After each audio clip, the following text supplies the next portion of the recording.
महिलाएं हर जगह कंधे से कंधा मिलाकर चलते हुए दिखाई आजकल ज़रूर पड़ती हैं, पर अब ये आपको सियासत में भी मिलेंगी। बिल्कुल, हालांकि बात की जाए सियासत में महिलाएं हैं तो सही, पर बहुत कम गिनती है इनकी। अब बात की जा रही है कि महिलाओं को आरक्षण जो है वो दिया जाए ताकि 33% महिलाएं जो हैं वो ज़रूर दिखाई दें। और इसको लेकर के महिलाओं का क्या कहना है, आपको बताएं कि इसके लिए विशेष सत्र बुलाया गया था और लोकसभा में ये बिल पास भी हुआ और इसे नारी शक्ति वंदन विधेयक नाम दिया गया है। इसको लेकर के महिलाओं की क्या राय है, महिलाएं क्या चाहती हैं, क्या वो सच में चाहती हैं कि घर परिवार के साथ साथ वो सियासत में जाकर, राजनीति में भी जाकर जो है वो अपना नाम कमाएं और जो विकास के काम हैं जिस तरह से घर पर किए जाते हैं या फिर जॉब की जाती है उसके साथ साथ देश के विकास में भी भागीदारी दे, बातचीत कर लेती हैं। यहाँ पर कुछ महिलाएं हमारे साथ हैं। मैम, क्या नाम है आपका, क्या करते हैं? मेरा नाम प्रिया है और मैं प्रोडक्ट मैनेजर हूँ, प्रोडक्ट डेवलपमेंट मैनेजर हूँ फार्मास्यूटिकल कंपनी में। बात की जाए, आपने बिल सुना है कि महिलाओं के आरक्षण के लिए एक बिल जो है वो लोकसभा में पास किया गया है, किस तरह से देखते हैं महिलाओं के लिए इसे? ये डेफिनेटली जो है वुमेन को एम्पावर करने वाला है, बिकॉज मेल डोमिनेटिंग सोसाइटीज़ है जैसे हम जानते हैं, और 29 ईयर्स से हम स्ट्रगल कर रहे हैं इस बिल के लिए। और पार्लियामेंट में अगर वुमेन की जो है पॉपुलेशन बढ़ेगी तो डेफिनेटली हमारी जो राइट्स हैं वो और स्ट्रॉन्ग हो जाएंगी और अच्छा मौका है, एक महिलाओं को खुल के सामने आने का एक मौका मिलेगा, क्योंकि अभी तो वो घर परिवार संभालती हैं और अब वो देश भी संभालेंगी, तो काफ़ी अच्छा लग रहा है। क्या नाम है आपका, आप क्या करती हैं? मेरा नाम आकृति है एंड मैं फार्मास्यूटिकल कंपनी में एज एन एचआर वर्क कर रही हूँ।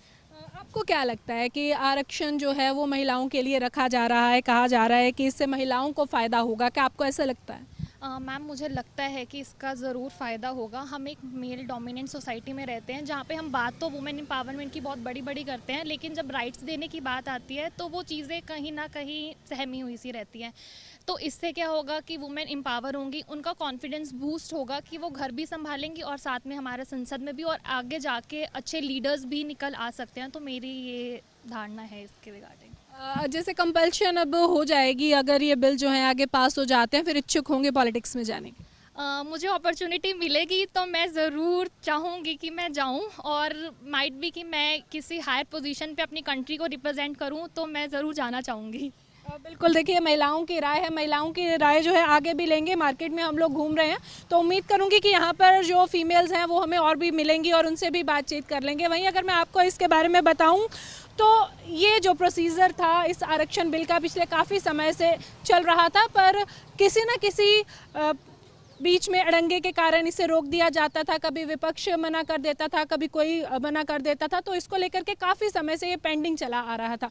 फिलहाल की अगर बात की जाए तो विशेष सत्र इसको लेकर के बुलाया गया और उसमें जो है लोकसभा में ये बिल पास भी हुआ है, पर क्रेडिट अवार्ड जो है वो ज़रूर देखने को मिल रही है कि क्रेडिट अवार्ड लिया जा रहा है। कुछ और फीमेल्स हमारे साथ हैं। हेलो, क्या नाम है आपका? शिवानी, हम लोग बात कर रहे थे महिलाओं को लेकर, आरक्षण बिल जो है वो लाया गया है, तो किस तरह से देखती हैं इस बिल को? आपको लगता है कि महिलाओं के लिए फ़ायदेमंद होगा? बिल्कुल होगा। आप खुद देखो, जिस पार्लियामेंट में सिर्फ 500 में सिर्फ हार्डली 100 लोग बैठे हुए हैं, जिसमें से महिलाएं बहुत कम है, तो महिला के लिए बहुत बड़ी अपॉर्चुनिटी है। और आई थिंक अगर अपॉर्चुनिटी आ रही है तो क्यों ना लें उस चीज़ को। ठीक है, खुद इच्छुक होंगी अगर आपको जिम्मेवारी मिलेगी? बिल्कुल, क्यों नहीं। अगर हमें मिलेंगे तो हम ज़रूर जाएंगे, अपॉर्चुनिटी है तो ज़रूर लेंगे इस चीज़ को।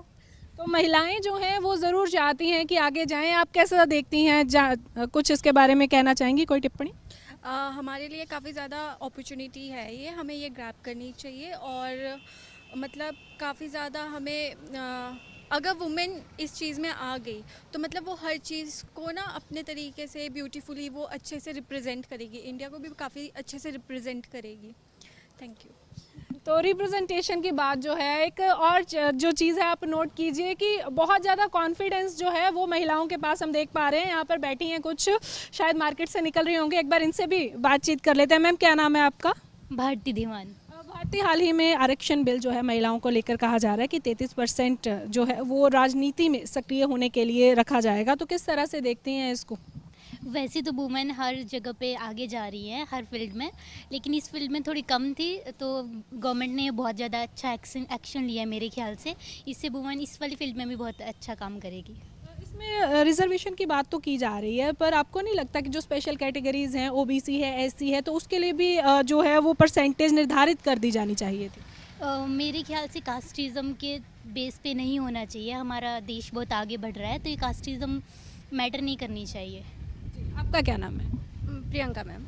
प्रियंका, जानना चाहेंगे कि इस तरह से राजनीति में अब जो महिलाएं हैं उनकी सकारात्मकता और सक्रियता जो है वो बढ़ाने के लिए रिजर्वेशन बिल लाया जा रहा है, तो इस बिल से इत्तेफाक रखती हैं आप? हाँ जी मैम, इस बिल से हमें ये बेनिफिट्स हो रहे हैं कि जैसे पहले लोकसभा में फीमेल्स को उतने राइट्स नहीं मिलते थे, फीमेल्स उतनी ज़्यादा मतलब एक्टिव नहीं थे वहाँ पे, उनको उतने पूरे राइट्स नहीं मिलते थे। लेकिन अभी जिस हिसाब से ये बिल पास हुआ है तो फीमेल्स को वहाँ पे नंबर ऑफ फीमेल्स के कैटेगरी भी मतलब इंक्रीज़ हो जाएगी वहाँ पे, और इस तरह से मतलब जो अपना उनका जो पक्ष होएगा वो रख सकते हैं। तो ये एक बेनिफिशियल एक्ट है फीमेल्स के लिए। पर लगातार जो विपक्षी दल हैं वो इसको रोकना चाहते हैं या फिर क्रेडिट लेना चाहते हैं, क्योंकि पहले की अगर बात की जाए तो ये इतने सालों से बिल लटका आ रहा था, तो कहीं ना कहीं विपक्ष का इसमें ज़रूर हाथ था। तो अब ये इसको लोकसभा में ज़रूर पास कर दिया गया है, पर क्रेडिट की होड़ जो है वो लग गई है। यस मैम, जैसे कि ये पास हो गए लेकिन क्रेडिट एनफोर्समेंट में ये आई गेस 2029 के आसपास आएगा।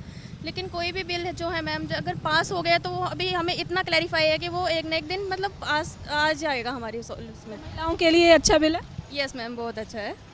महिलाओं के चेहरे पे खुशी जो है वो ज़रूर हमें दिखाई दे रही है, और लगातार इसको लेकर के प्रयास भी किए जा रहे थे। अलग अलग जगह पर इसके बारे में बात भी की गई थी पिछले कई समय से। अगर हम बात करें तो बहुत जगह पर यह भी देखा जा रहा था कि इसको पहले लागू किया जाना था, यानी कि आपको ये बताएं कि 2021 में जब सेंसस हो जानी थी तो उसके बाद इसको लागू होना था, पर कोरोना के कारण जो है वो नहीं हो पाए, उसको टिप्पणी जो है तब नहीं हो पाई। अब भी आपको ये बात करें कि अगर इसको लागू भी किया जाएगा, अगर ये पास भी हो जाता है तो तकरीबन 2029 तक जो है ये बिल आगे जाएगा, यानी कि तब ये जाके प्रॉपर लागू हो पाएगा, और उस समय जो है प्रेजेंस हमें ज़रूर महिलाओं की देखने को मिलेगी। यहाँ पर भी कुछ फीमेल्स यहाँ पर मौजूद हैं, इनसे भी जान लेते हैं कि ये क्या राय रखते हैं। क्या नाम है आपका? मनिंदर कौर। मनिंदर, आपसे जानना चाहेंगे कि हाल ही में महिलाओं को आरक्षित जो है वो बिल लाया गया है, 33% का आरक्षण दिया जा रहा है, किस तरह से देखती हैं? वेल इट्स ऑलमोस्ट 2024 एंड हमें आज भी इतना स्ट्रगल करना पड़ रहा है एक बिल को पास करवाने के लिए, और आप खुद देख सकते हैं 27 इयर्स लगे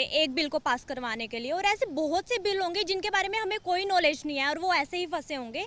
तो और अभी भी हमें सिर्फ वुमेंस को 33% मिली है कोटा की, बट वाई 33% क्यों, 50% क्यों नहीं? तो अकॉर्डिंग टू मी इक्वल होना चाहिए, वेदर इट इज़ मैन और वुमेन। 50-50% होता तो आज देश में कुछ अलग माहौल होता according to this time, but कोई बात नहीं, देर आए दुरुस्त आए। 33% से 50 भी आएंगे, फिर 70 भी आएंगे, शायद 100 भी आ जाएं, जितना आपने विश्वास इस पे जताया। ये भी जानना चाहेंगे कि कई जगह पर जहाँ पर पहले से कोटा इसका रखा हुआ है, जहाँ पर पहले से आरक्षित सीट्स होती हैं महिलाओं के लिए, तो वहाँ पर देखा जाता है कि परिवार के जो जन हैं, चाहे पति हैं चाहे पिता हैं, वो एक महिला की जगह काम कर रहे हैं। फिर आपको नहीं लगता कि ऐसे जो लोग हैं वो किस तरह से रिप्रेजेंट करेंगे, किस तरह से विकास करवा पाएंगे?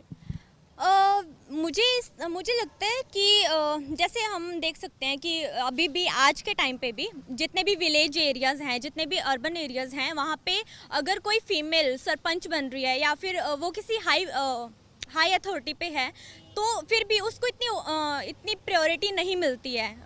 उनका जो जितना भी क्रेडिट है, वेदर वो चाहे उनके सन हो चाहे उनके हस्बैंड हो, वो उनका क्रेडिट ले जाते हैं। उनका काम सिर्फ होता है साइन करना।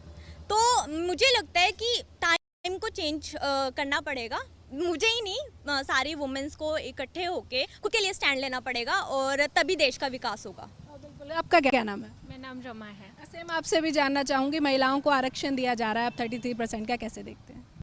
जैसे मनिंदर ने कहा, सेम मेरे भी वही व्यूज़ हैं। अगर ये जो बिल अब पास हुआ है, कुछ टाइम पहले अगर पास हुआ होता तो मे बी आज इतना ज़्यादा स्ट्रगल ना करना पड़ता। कुछ टाइम पहले हुआ होता तो आज तक ये लागू भी हो जाता। अब तक अब जाके ये 2029 में आई थिंक लागू होएगा, तब तक हम कहाँ से कहाँ पहुँच जाएंगे। अगर वो पहले हुआ होता तो अब अपॉर्चुनिटीज़ जो हैं वो साथ के साथ मिल जाती। तो नारी शक्ति वंदन विधेयक, ये जो अब बिल है, आपको बताएं कि लोकसभा में ये पास हुआ और राज्यसभा में इसके ऊपर बहस जारी है। इसको लेकर के महिलाओं से बातचीत की हमने, अलग अलग राय जो है वो हमने सुनी है, और अब देखेंगे कि सच में जब इतना आरक्षण जो है महिलाओं के लिए रखा गया है 33% का, तो इसके बाद जब महिलाएं वहां आकर बैठेंगी तो कितना विकास जो है और कितना अच्छे से रिप्रेजेंट जो है वो अपने आप को वहाँ कर पाएंगी। वीडियो जर्नलिस्ट बलजीत के साथ खबरें अभी तक के लिए चंडीगढ़ से हरसिमरत।